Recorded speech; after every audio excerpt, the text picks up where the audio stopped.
Welcome back, dear children. So in the last video, we have discussed about total reflecting prism, isn't it? And in the case of total internal reflection through a prism, already I told you we have three different cases. First case was about total reflecting prism and we completed its three uses. So which were the uses? To deviate a light ray through 90-degree, then to deviate a light ray through 180-degree, and the next one was to, third one was to erect an inverted image, isn't it? Now, next we will move to the second type of prism. So, which was that second type of prism? Here we are considering an equilateral prism. Okay. So, what is the specialty here? Here we will be having all the three angles as 60-degree. Okay. So, we are going to study about total internal reflection in an equilateral prism. So here all the three angles will be 60-degree. So this will be 60-degree, 60-degree and 60-degree. Now we will check how total internal reflection takes place through this. Okay. So let me name this as A, B and C. Okay, now we are considering a light ray which hits on the face AB. And what type of incidence is this? This is normal incidence. So we are considering a light ray which hits on the face AB, and since it is normal incidence, what happens? The light ray won't undergo any deviation. So it will enter into the prism, isn't it? So it should be straight. The ray should enter the prism without any deviation, and it hits on the face AC. Okay. So here it hits on the face AC. And what about the angle made here? I am going to draw the normal. Okay. So this angle is 90-degree. This angle is 60-degree. Then what about this angle? Total measure of a triangle is 180-degree. This is 60. I'll mark this 60 here. Okay. Then here it will be 90-degree. So naturally this angle will be 30-degree. Isn't it? This will be 30-degree. And a normal means it makes 90-degree with the line or with the horizontal. So here this much angle will be 90. This angle, total angle will be 90-degree. This is 30. So naturally this angle will be 60-degree. That means angle of incidence is 60-degree. If the angle of incidence is greater than critical angle, ray undergoes total internal reflection and it hits on the face BC. And what happens here? Here it is normal incidence. So the ray will go without any deviation.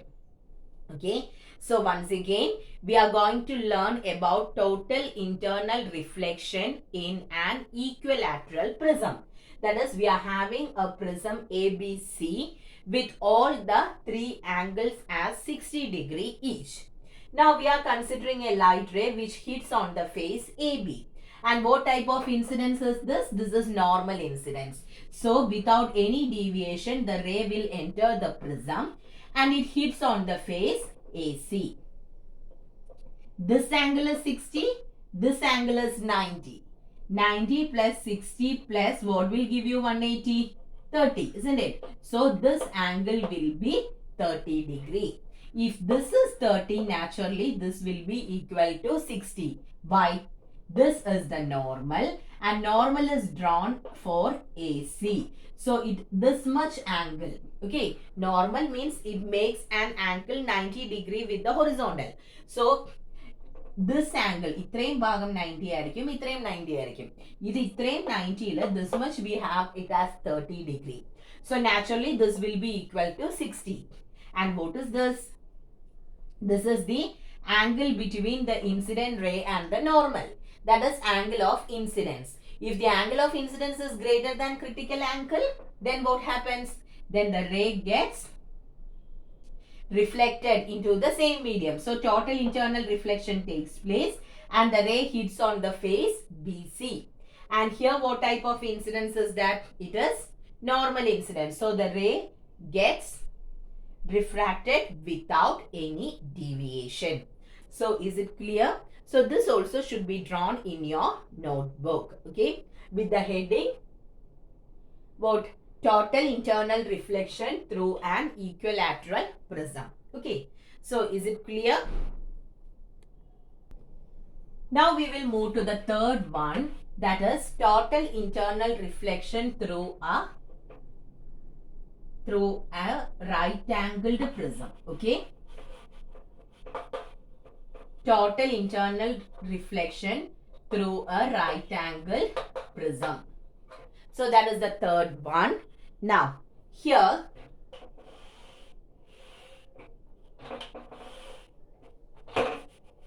we are going to consider a prism with 90 degree, 60 degree and 30 degree. Okay, so it is 90, 60, 30. So this is our prism and we are going to learn about the total internal reflection through this prism. Make it straight. Okay. Now, or I'll draw it once again. It's not much straight.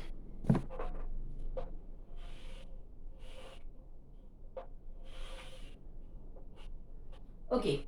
So, here I told you it is 90 degree. Here it is 60 degree and here it is 30 degree. Here also I am naming it as A, B, C. Okay. Now, we'll check how total internal reflection takes place here. So, I am considering a light ray which hits on the face BC. Here the light ray hits on the face BC and since it is normal incidence, the ray will move without any deviation. It moves undeviated and it hits on the face AC. Okay. So here since it is normal incidence, no deviation at BC. Then after that it hits on the face AC. Now let me draw the normal. Here this angle is 60 degree. This angle is 90 degree. So what will be this angle? That will be 30, isn't it? 90, 60, this will be 30. So what happens to this angle? This will be 60 degree, which is greater than the angle of, critical angle. So if the angle of incidence is greater than the critical angle, what happens? The ray undergoes total internal reflection. Okay. So here the ray undergoes total internal reflection and it hits on the face AB. Did you understand? Here I told you this is a 60 degree angle. And here since it is normal incidence, it is 90 degree. This 90, this 60 angle, naturally this angle will be 30 degree. This normal. Normal is drawn for AC. So this much angle will be 90. This 30 angle, this will be 60 degree. And that is greater than the critical angle. So the ray undergoes total internal reflection and it hits on the face AB. And here it makes an angle 30 degree. Okay, the angle formed here will be 30 degree. So 30 degree means it is less than the critical angle, isn't it? So if the angle of incidence is less than the critical angle, then total internal reflection won't take place. So again, there is no chance for total internal reflection. So the ray should go out, isn't it? It should get refracted. Now the ray is moving from a denser medium to a rarer medium. So in how it moves? If a ray moves from denser to rarer medium, it moves away from the normal. So the ray will go like this. Okay. So is it clear? This is the third set. And this diagram is also very, very important. Okay. So once again, we are going to discuss about we were discussing about the total internal reflection through a right angled prism. And what is the specialty of this prism? 90, 60, 30 degree. Okay, 90, 60 and 30. So first you can see a ray of light which hits on the surface BC. Since it is normal incidence, it enters the prism without any deviation and it hits on the face AC.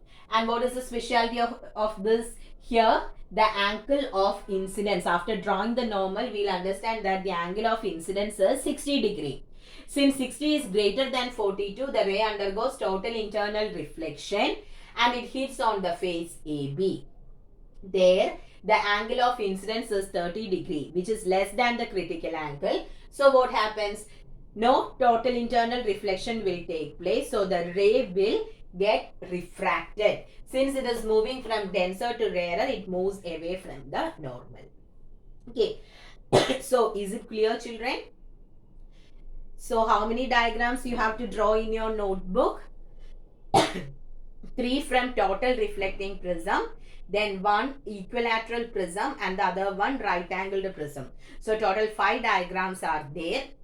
And in your book, you can take page number 97. In page number 97, non-occurrence of total internal reflection and exception. So no need to consider those two things. Okay. You have to consider just these 5 diagrams. No need to consider non-occurrence of total internal reflection and its exception. Is it clear?